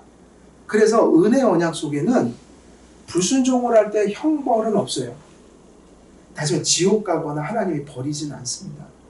그러나 은혜 언약 백성이 불순종을 할 때는 형벌이 아니라 뭐를 받게 될까요? 그죠? 그게 구분이 돼요. 죽이질 않고 엄청 죽을 만큼 패시기는 하는데 그게 사랑이다. 뭐냐면 교정을 위한 때림이죠. 교정을 위한 매예요. 그러니까 징계는 성경에 보니까 하나님의 자녀이기 때문에 된다. 실제로 더군다나 징계가 없으면 하나님 자녀가 아니다라고까지 얘기를 해요. 그러니까 이 얘기는 징계는 사실은 아픈 거지만 목적이 어디 있냐면 교정에 있다. 그래서 결국 징계도 사람을 바꿔놓는다. 그렇지만 뭐는 분명히 있어요. 죄를 지면 하나님의 뭐가 온다? 징계가 있다. 그러니까 우리는 뭐를 두려워해야 할까요? 떨어져 나가는 걸 고민하는 게 아니라 우리가 잘못 살 때는 징계를 두려워해야 되는 거죠. 그래서 회개하고 돌아가고 이런 의식으로 가니까 우리는 설교할 때도 이런 측면에서 성도의 죄를 지적해야지 행여냐처럼 하면 안 돼요. 근데 징계가 그렇게 가벼운 거냐? 그렇지 않아요. 하나님은 우리를 충분히 항복시킬 수 있는 방법을 알고 계셔요. 성도들마다 그래서 결국은 회개하고 돌아오더라. 적어도 선택받은 자들은 배교까지 갈 수는 없다. 그럼 그게 어떻게 가능한가? 하나님은 징계를 가지고 충분히 우리를 다윗이 그랬던 것처럼 돌이킬 수 있는 은혜가 있다. 그리고 이 은혜의 언약 속에 뭐가 있죠? 견인의 은혜가 있다. 견인의 은혜가 뭘 봐준다는 얘기가 아니라 아까 얘기했듯이 어떻게든 회개하게 만드신다. 징계가 있는 게 그거예요. 그래서 우리는 징계가 있습니다. 그래서 우리는 은혜 언약 속에서 두 가지를 가지고 하나님이 우리를 이끌어 가시죠. 하나는 상급이라고 한다면 그거는 은혜 언약을 누리는 것. 그리고 그렇게 살지 못할 때는 어둠이 있다. 뭐냐, 하나님이 가만두지 않으신다. 근데 우리가 뭐 인간관계 속에도 꼭 부모님이 우리를 버려야지 두렵지는 않잖아요. 거기까지 가는 건 정말 최악이고, 대부분은 어렸을 때도 엄마 화나는 것 자체가 무서워서 나쁜 짓 하다가도 멈추고, 근데 우리가 하나님과의 관계가 그래야지 정상인 거죠. 예. 근데 이제 요즘에는 이 믿음이, 우리가 이렇게 성경적인 바른 믿음과 생명이 들어오면 그게 그렇게 가니까 성경에 그렇게 가르치는 거 아니겠어요? 자녀의 삶의 원리가 그렇다. 근데 뭔가가 이상해져 있어 갖고 지옥 보낸다는 말을 안 하면 두려워하지 않는 거예요. 그러니까 목사님들이 자꾸 설교를 어디로 끌고 가려고 해요? 은혜 언약이 아니라 행위 언약으로. 징계를 그들을 이렇게 훈계하는 게 아니라 이제 떨어져 나간다, 혹은 버림받는다, 내버린다, 행위 언약적인 위협을 한다. 근데 그것이 그렇게 되는 거는 뭔가가 비정상이기 때문에 그래요. 성도는 그렇게 해서 바뀌는 존재가 아니죠. 징계의 설교를 듣고 바뀌어야죠. 회개해야겠다, 잘못 산 거. 이게 지금 은혜 언약과 행위 언약의 중요한 개념들이거든요. 자, 그리고 율법 언약과 약속의 언약을 칼빈이 얘기했는데, 이래서 이제 은혜 언약 속에서 이런 게 중요해지죠. 자, 이제 이게 아마 이제 거의 정상에 오는데, 율법의 언약이 있고, 또 뭐가 있었죠? 이게 아니다. 저거. 이제 율법으로 좀 갈게요. 이제 행위는 좀 정리가 되셨으니까, 그럼 이제 율법은 우리에게 어떤 의미를 갖죠? 율법이라는 걸 좀 얘기할 때 넓은 의미의 율법이 있고 좁은 의미의 율법이 있어요. 성경을 보면. 그래서 칼빈은 저걸 되게 중요시했어요. 그래서 좁은 의미의 율법은 행위 언약 속에 있는 율법이에요. 행위 언약 아래서 시행되는 율법. 그러니까 율법은 두 가지입니까? 한 가지입니까? 율법이 다양합니까? 율법은 다양하지 않습니까? 율법은 그러니까는 성경에서 다양한 얘기들이 나오는데, 율법이 다양해서 율법이 다양하게 나오나요? 대상과 상황들 때문에 다양하게 나올까요? 율법은 하나인 거죠. 하나님이 말씀한 율법은 하나밖에 없죠. 물론 여기에 뭐 이제 도덕법이 있고 의식법이 있고 시민법이 있는데 두 가지는 폐지됐고 도덕법은 여전히 남아 있고요. 이런 구분을 할 수 있고, 도덕법 속에도 뭐가 있죠? 도덕법 속에도 시민적 용도가 있고, 그 다음에 이제 거울의 용도, 죄를 깨닫게 해서 예수님 믿게 하는 용도, 그 다음에 성도들이 성화되게 하려고 삶의 생활의 표준으로 주신 거, 이정표. 뭐 이렇게 구분을 할 수 있지만, 율법이 이 의식법도 시민법도 사실 도덕법의 원리에서 나온 거지, 이게 특별히 이렇게 분리될 수 있는 건 아니에요. 그러나 구약의 예표라는 일시적인 필요에서 나왔다가 없어졌죠. 구약이 이제 끝났으니까. 근데 도덕법이라는 의미에서 십계명은 영원한 거예요. 이거는 없어질 수가 없어요. 왜냐하면 율법이라는 것 자체가 누구의 본성을 가르치니까요. 하나님의 본성과 속성을 반영하고 있기 때문에 그 속성에 부합하여 예배하고 생활하라. 이게 율법이거든요. 그런데 좁은 의미의 율법은 뭐냐면 행위 언약에 이게 적용될 때 좁은 의미고, 이것이 구약 시대 때 모세 언약에 반영이 된 적이 있어요. 근데 행위 언약이 아니에요. 모세 언약은. 아까도 말씀드렸죠. 본질이 모세 언약은 무슨 언약이죠? 은혜 언약이에요. 이거는 되게 중요한 얘기예요.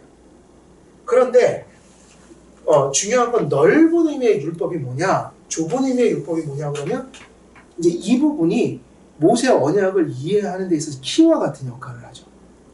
자, 좁은 의미의 율법은 말 그대로 이런 의미입니다. 율법이 성경을 보면 아까 말씀드린 어떤 이렇게 죄사함 이런 게 아니라 그냥 본성대로 요구하는 거예요. 율법의 본성대로 요구하는 건 뭘까요? 조금이라도 거기 미치지 못하면 정죄해 버리는 거죠. 저주하는 거죠. 그러니까 좁은 의미의 율법은 율법의 본성대로라고 보시면 돼요. 그러니까 율법을 본성대로 하나님이 시행하시면 어떤 형태냐면 일말의 용서가 있을 수도 없고 딱 거기 미쳐야 되고 율법이 본성대로 요구하면 거기 못 미치면 다 죽는 거예요. 저주를 받는 거예요. 그러면 이런 율법이 어디에 적용될 수 있죠? 제일 먼저는 행위 언약이에요. 그래서 아담이 죽었죠. 그런데 이것이 넓은 의미의 율법이 될 때는 무슨 얘기냐면 은혜 언약 속에서도 율법은 율법일까요? 율법이 아닐까요? 율법이어야 돼요. 항상 그거는 큰일 날 일이에요. 율법을 이게 자꾸만 우리가 뭐 우리 식대로 바꾸거나 그게 아니고 율법은 언제나 율법으로 있어요. 그러니까 본성대로 율법이 만일 성도 우리 예수님 안에 있는 자들에게 본성대로 막 역사해 버린다면 죽는 거예요. 근데 율법은 원래 율법이니까 본성을 가졌겠죠? 그러면 이제 질문입니다. 우리가 불완전하다고 아까 말씀을 드렸어요. 우리가 불완전하다고 말씀드렸고 완전한 걸 이룰 수가 없다. 그럼 율법대로 하면 죽는다. 근데 율법은 언제나 율법인 거죠. 근데 왜 넓은 의미라는 이런 말을 붙였냐면 은혜 언약 속에서 우리가 율법을 완전히 못 지키는 상태에서 그걸 목표로 하면서 계속 갈 수 있는 이유가 넓은 의미의 율법으로 쓰인다는 거예요. 그 얘기는 뭐냐면 율법이 그 엄격성을 끌어내렸다는 얘기가 아니라 이런 큰일 납니다. 율법을 우리가 변개하면 안 돼요. 율법은 언제나 율법일 뿐이에요.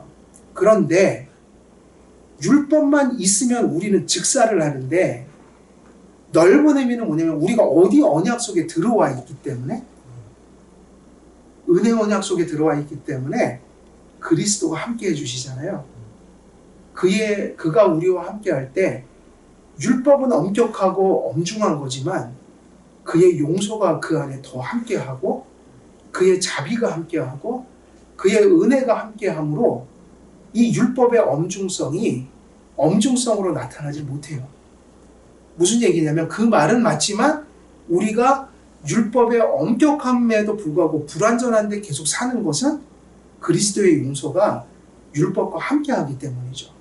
근데 이거를 얘기할 때 율법이 약화되거나 무슨 은혜와 지속 이렇게 하면 안 되고 율법대로만 하면 죽는 건데 하나님의 은혜가 우리를 덮고 하나님의 은총이 함께하며 관용이 함께하니 이 율법의 엄격성이 엄격성대로 우리를 죽이지 않으므로 불완전함에도 불구하고 용서 안에서 계속 불완전하지만 그걸 목표로 삼아 자라갈 수 있는 여지가 발생한다.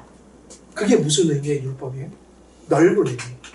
그럼 이것의 혜택을 본 사람들은 누구일까요? 지금 우리들이고 심지어는 구약의 백성도 똑같아요. 이것 때문에 율법을 그들의 삶의 이정표로 가져갈 수 있었던 거예요. 그런데 한 가지 헷갈린 거는 구약에 보면 이거 안 하면 죽어 이런 얘기가 나온단 말이에요. 그럼 그건 뭔가? 그러면 그걸 자세히 살피셔야 돼요. 구약에서는 하나님 앞에 율법을 어김으로 되게 재앙이 많이 닥친 적이 많이 있어요. 실화가. 근데 그것을 대부분 보면 그거는 그 이스라엘의 공동체적인 징계에 많이 나타나요. 그러니까 한 사람이 죽는 게 아니에요.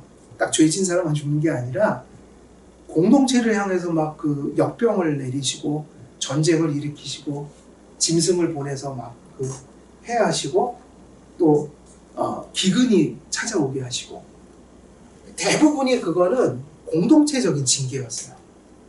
그러니까 이 얘기는 무슨 얘기냐면 공동체적인 징계를 받을 때 많은 사람들이 육체적 죽음으로 죽었죠. 광야에서도 막 죽어나갔죠. 그런데 그것이 이런 얘기를 하는 게 아니에요. 그것이 곧 지옥에 모든 사람이 갔다는 것을 의미하지 않습니다. 그렇게 얘기하면 누구도 지옥 가야 되나요? 모세요. 모세는 어디 들어가지 못한 사람 중에 같이 있었어요. 1세대 중에 같이 있는 거예요. 1세대가 한 명도 가나안 땅에 들어가지 못하는 거는 엄청난 징계예요. 왜냐하면 가나안은 그때 복음을 가나안으로 예표했기 때문에 가나안 땅이라는 게 사실 목적이에요. 그 시대에 제한적. 거기서 예표적인 그리스도를 바라보는 거니까 가나안 땅에서 제외되는 것 자체가 구속을 받지 못하는 의미였다고요. 예표적으로. 근데 많은 사람들이 못 들어갔어요. 그럼 그 시대에는 그게 뭐냐면 하나님이 구속시키신 건 가나안 땅으로 보내는 게 목적지였는데 목적지에 못 이른 거죠. 그래서 이게 예표적인 거라는 거예요. 그러면 그 징계를 받은 1세대 중에 누구도 있어요? 함께 있어요. 모세요. 모세도 못 들어갔잖아요. 그리고 심지어는 이제 하나님이 별로 기뻐하지 않은 일을 해갖고 못 들어간 거예요. 그렇게 보면 모세도 그러면은 구속에서 제외되는 거죠. 그게 아니라 공동체적인 징계가 있지만 다시 말하면 하나님의 선택 속에는 이스라엘은 신정국가의 혈통으로서의 선택은 에서도 이스라엘 백성이었고 야곱도 이스라엘 백성이었어요. 할례받은 백성이에요. 그렇게 보면 하나님 백성이지만 개인적 선택은 또 따로 있는 거죠. 징계는 어떻게 오죠? 개인적으로 오나요? 그 당시에 신정국가에 내리는 거예요. 신정국가에 내렸던 거예요. 그러니까 그리고 이제 그 징계의 내용을 보면 그래서 이것이 지옥을 얘기하지 않고 대부분이 육체적인 그 형벌이에요. 죽거나 기근이 들거나 병이 들거나. 그래서 칼빈은 이렇게 얘기를 하죠. 모세 시대 때 행위 언약처럼 보이는 구절들 대부분이 육에 제한된 것이었다. 그러면 그게 뭐냐? 그 시대에 그러한 행위 언약처럼 보이는 것은 일종의 예표적이고 몽학선생적인 역할을 하기 위해서 국가적인 어떤 공동체적인 징계 속에서 보여진 형벌들이었다. 그럼 그게 이제 무슨 역할을 하냐면 지상적인 죽임으로 영원한 죽음을 바라보게 하셨고 그걸 두려워하게 하셨고 그리고 또 구약에 보면은 물질적인 축복들을 되게 얘기 많이 하죠.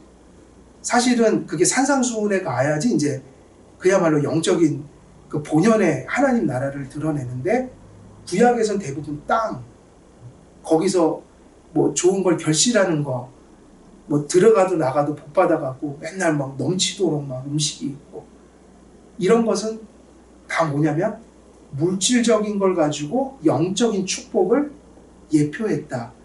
그러니까 구약에서 행위언약처럼 보이는 것들이 실제로 행위언약적으로 개인적으로 적용된 게 아니라 예표적인 방식으로 물질적인 것을 가지고 영적인 것을 가르치는 예표적인 역할을 했다.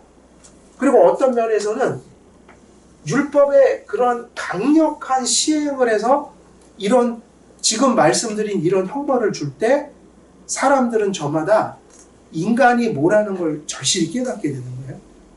야, 노력해도 율법을 다 지킬 수가 없구나. 그래서 누구를 자꾸 의지하게 되는 겁니다. 그리스도. 그때는 뭐냐면 제사를 의지하는 거죠. 피 흘림을. 그러니까는 두 가지 목적 때문에 한 거죠. 예수 그리스도가 이루실 나라를 물질적인 것으로 예표하는 방식이었고 또 하나는 뭐였죠? 그리스도를 죄를 깨닫고 스스로 절망하여 예수 없이는 구원받을 수 없고 다시 말하면 결국은 피 흘림으로 가게 되는 거죠. 제사장에게 자꾸 가게 되는 거죠.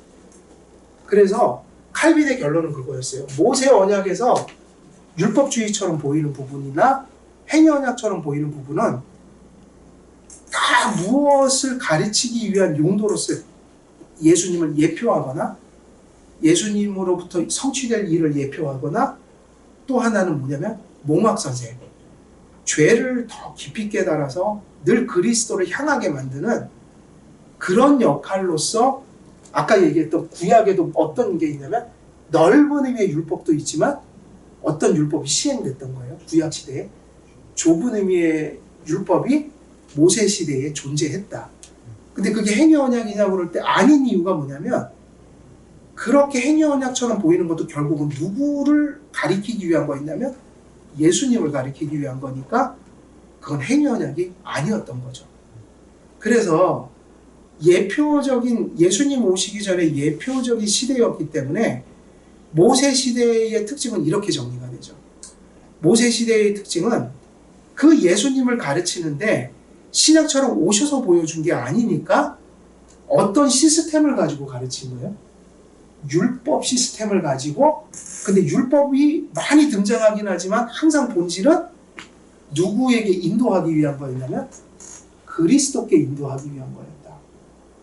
그래서 본질은 뭐냐면 구약도 모세 언약도 다 은혜 언약이다. 구약에서 단 한 사람도 예수 그리스도 안에서 칭의와 성화를 우리가 받았지 지금 우리와 본질이 다른 건 없다는 거예요. 그러나 예표와 성취라는 것 때문에 희미하고 명확하게 나오면 다르죠. 그런 차이들은 있고 더 큰 차이는 그때는 유대인들에게만 있었지만 이제는 이방인들에게까지 그게 다 열려졌다. 뭐 이런 게 신구약의 결국 차이가 되는 겁니다. 그래서 이제 칼빈은 결국은 그래서 이제 마지막을 그렇게 정리해요.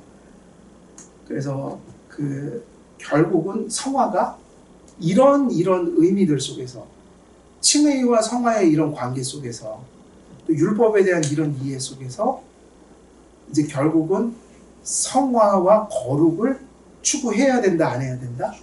해야 된다. 이런 전제 속에서 그래서 강력하게 얘기하죠.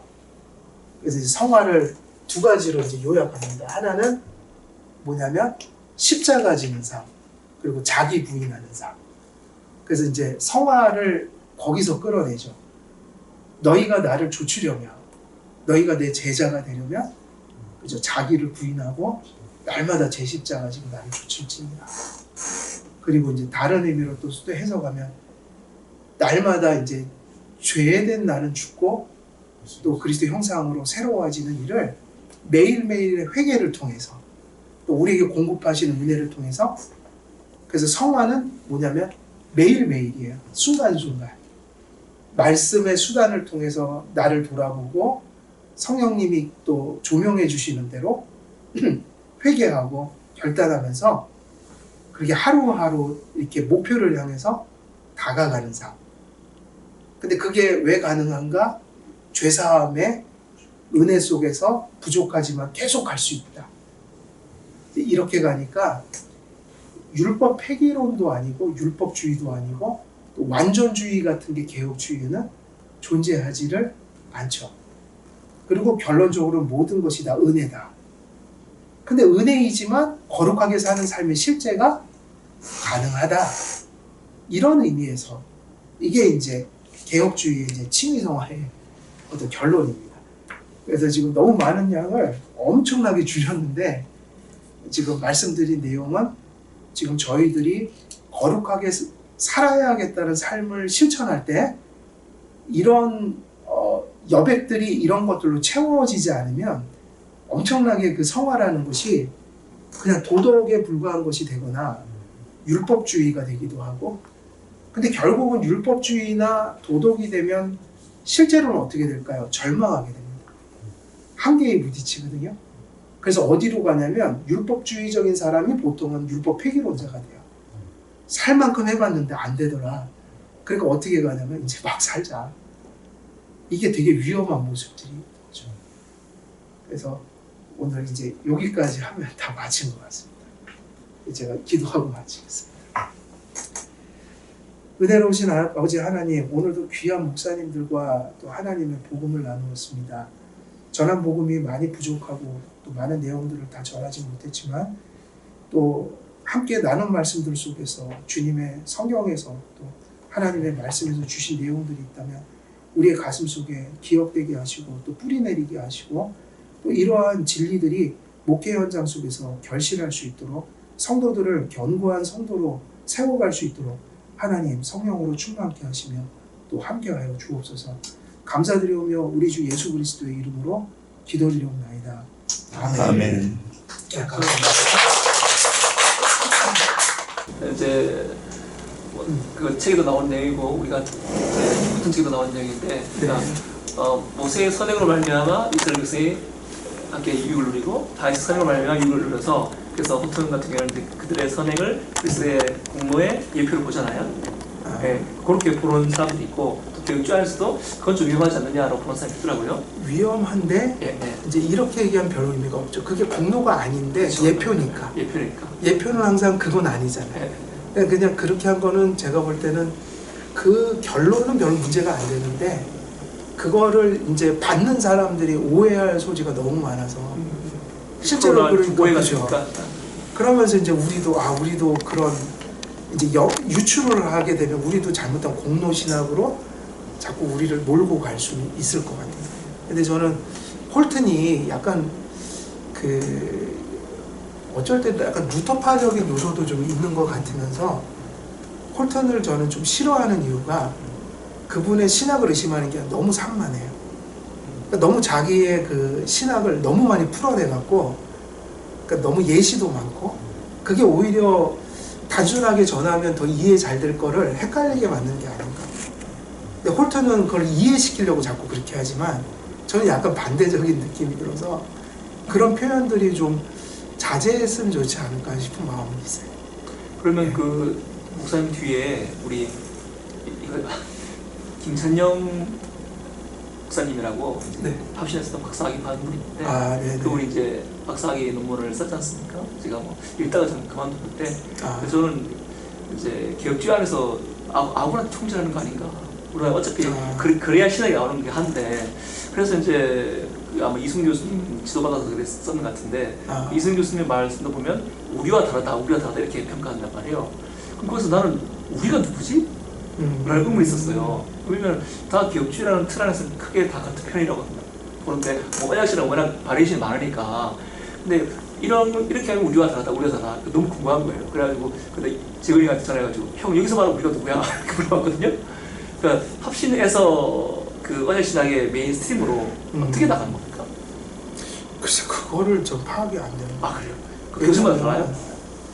아무래도 다 저기 합실에서는 적어도 그 정도를 벗어나는 얘기하기 힘든 학교예요. 그래서 그거는 내재되어 있는 것일 수는 있지 모르지만 그게 뭔지를 잘 모르겠거든요. 그래서 가끔 이제 논문 같은 데서 표출될 수는 있을 것 같은데 그걸 제가 보질 않아서 잘 모르겠지만 그냥 저는 이런 생각은 하게 됩니다. 그래서 그냥 신학의 입장만 해서 보면 계속 논문 하나가 나온다는 건 새로운 입장을 얘기 안 하면 논문을 통과를 안 시켜주죠. 저 같은 경우는 세 관점을 비판하는 상황이 있으니까 제가 얘기하는 건 아주 그냥 우리가 일반적으로 받을 수 있는 걸 가지고 엔티라이트를 분석한 게 그것 때문에 이제 논문의 가치를 인정받아서 통과했지만 우리 것을 가지고 논문을 순수하게 받는다는 건 새로운 얘기를 하지 않으면 논문이 나올 이유가 없거든요. 그러니까 신학적인 관점으로 자꾸 가면 그런 일이 자꾸 발생하는데 그러다 보니까 저는 제가 목회를 하니까 저는 좀 반대로 가요. 제 신학은 자꾸 이렇게 공교회적인 확실한 바운더리가 울타리가 그려지는 그것을 분명히 하는 게 제가 신학하는 목적이지 어떤 논쟁이나 관점을 자꾸 이렇게 만들어서 또 이렇게 이야기거리를 만들고 사변할 수 있는 공간을 만들고 근데 저는 이게 교회에 해롭다고 봐요. 그래서 저도 읽다가 만져봤습니다. 성도님들이 사실은 목사님도 힘든데 성도님들은 더 힘들 것 같아요. 그러니까 저는 자꾸 이렇게 공통 부모를 찾아가는 쪽이 지금 좀 필요하지 않을까 좀 봅니다. 예. 둘째 아이가 지금 고3인데요. 네. 중학교 때 이제 저한테 했던 질문입니다. 그 앞으로 천국에 가면 재미없을 것 같아. 그 얘기 들었거든요. 이 질문을 하면서 든 생각을 그 히브리서 11장 6절에 보면 나를 찾는 자에게 상 주시는 분이심을 믿어야 한다는 믿음에 관한 이야기하면서 상에 대한 이야기를 거기에서 언급을 했는데 이제 교수님은 조금 전에 그것이 은혜 언약 안에 있는 복락이다 이제 말씀을 해주셨고 거기 창세기 15장에 있는 내가 너의 상급이라는 내용과도 다 저는 연결된다고 개인적으로는 이해를 하고 있는데 그 풍성함을 설명을 해줘야 될 때가 많아요. 목사의 입장에서 네. 혹은 아빠의 입장에서. 근데 그 풍성함을 그러니까 저희 둘째 아이가 제 얘기를 듣고 아 정말 좋구나 이렇게 들릴 수 있도록 설명을 해줘야 되는데 잘 못해요. 질문입니다. 그게 사실은 큽니다. 왜냐하면은 그렇습니다. 실제로 이제 교회 보면 이렇게 밖에서 이제 억지로 전도하라고 막 권사님들한테 막 이제 막 짐을 줘갖고 밖에서 막 전도를 하시는데 제가 볼 때는 불신자들이 더 즐거운 것 같아요. 맞아요. 권사님들 막 근데 이제 그게 이제 저는 이제 무슨 생각이 드냐면 결국은 이제 종말론적인 어떤 이제 우리가 하나님 나라에서 이제 경험할 내용들이 성경 보면 뭐 이런 것들이니까 뭐냐면 성경을 보면 종일 찬송하고 이제 영원히 찬송하고 예배 드리는데 1시간 예배 드리는 것도 힘든데 막 그러니까 그러면 더 힘들지 않을까? 네, 그 질문이에요. 그죠? 그런 질문인데 결국은 이제 좀 그 종말의 모습들을 그런 걸 좀 많이 얘기를 해줬으면 좋겠어요. 그러니까 종말을 지옥이 그렇듯이 지옥이 이렇게 회화적이고 실제적으로 이렇게 예를 들면 지금 이단적인 사람들은 자꾸 간증하잖아요. 자기가 체험한 지옥. 그거 다 가짜다. 왜냐면 신학적으로 안 맞는 이유가 하나님은 도무지 그 고통을 이 땅의 것으로 이해할 수 없으니까 되게 제한적이고 유치적이고 비유적으로 두리뭉실하게 설명하고 있는데 그렇게 확 이렇게 세밀하게 설명하지 않는 것은 이 땅에서 경험해보지 못한 영역이기 때문에 실제로 그 사실을 알면 그렇게 읽는 게 더 두렵죠. 뭐 차라리 이 땅에서 겪는 고통을 이래저래 얘기하면 뭐 여기 고통이나 거기 고통이랑 비슷하네 이럴 수 있는데 성경이 상당히 이게 절제돼 있고 이렇게 세밀하고 회화적으로 그리지 않는 거는 이 땅에서 겪는 고통은 사실 그 차원을 넘어선 시간적으로나 질적으로 그래서 많은 얘기를 하지 않으신다. 몇 가지 비유를 들어서 결정적인 그런 고통의 궁극성에 대해서 얘기하고 계신다. 그걸 찾아야지 이제 지옥이 두렵기 시작한 건데 그럼 천국도 마찬가지로 이게 예를 들면 여기서 우리가 이렇게 경험하는 최고의 기쁨이라는 수준하고 천국의 수준이 이제 너무 달라서 그러니까 성경은 거기까지만 힌트를 주는 것 같다. 엄청난 그 기쁨이 있어서 세상의 것으로는 도무지 설명이 안 되니까 저렇게밖에 설명이 안 되는데 그 어떤 기쁨이라는 것이 하나님과의 연합에서 오는 것이니까 찬송이라는 걸 자꾸 강조한다. 근데 여기서 우리 상태하고 거기서 부활한 상태하고 또 여기서 우리가 그 하나님이 주시는 구원의 경험이라는 거하고 천국에서 그 경험하는 것이 이게 비교가 될 수 없는 것이니까 오히려 그 설명의 제약이 그 우리가 앞으로 그 경험할 그 복락의 스케일이기도 하다. 그러니까 그쪽으로 자꾸 생각을 일단은 전제를 자꾸 가져가게 해야 되지 않을까 싶고 그래서 이제 나중에 이렇게 될 것이다. 뭐 엄청나게 그 다이아몬드 뭐 아니면 애들 같으면은 이게 사탕 하나 이렇게 이렇게 빨아먹는 거 하나 줬다가 뭐 로봇 이만한 거 진짜 이렇게 하나 가져오면 이게 사탕 먹던 거 이렇게 막 버려버리고 그거 가져갈 거 아니겠어요? 또 아줌마들 같은 경우에도 뭐 하나 별것도 아니고 하나 줬는데 다이아몬드 준다 그러면 가지고 있던 거 다 버리고 그거 가져갈 텐데 지금 우리가 얘기하는 찬송의 기쁨, 하나님과 연합 속에서 오는 기쁨은 그 정도의 차이가 있을 거다. 돌덩이하고 다이아몬드하고 근데 다이아몬드를 여기서는 우리가 취할 수 없다면은 그저 돌로 만족하고 있어야 되는데 이제 그 가치를 알게 되는 시점에서는 돌을 분명히 내던지고 야 이게 진짜 좋은 거였네 할 때가 있지 않겠나. 근데 그래서 거기서 얘기하는 그렇게 지루한 모습들이 그리고 막 리얼하게 표현하지 않는 것들이 그러니까 우리가 이 땅에서 경험할 수 없는 한계와 또 그곳에서의 복락의 궁극성 때문에 나타나는 현상이니까 그렇게 본다면 야 죽었다 눈 뜨면 정말 얼마나 엄청난 게 경험될 것일까 참 그런 거를 기대할 만하지 않겠나라고 이렇게 약간 사고의 틀을 좀 이렇게 좀 설득을 하는 게 좋지 않을까 싶습니다. 네. 마칠까요? 네, 5시간. 마치시죠. 아유 감사합니다. 그래서 우리 뭐 얘기하고 네, 그다음 어떻게 우선 제가 모셔드릴게요. 네, 네, 아, 가까우니까 예, 예. 우리 얘기를 시작해. 아니면 내가 리마우 같거든요.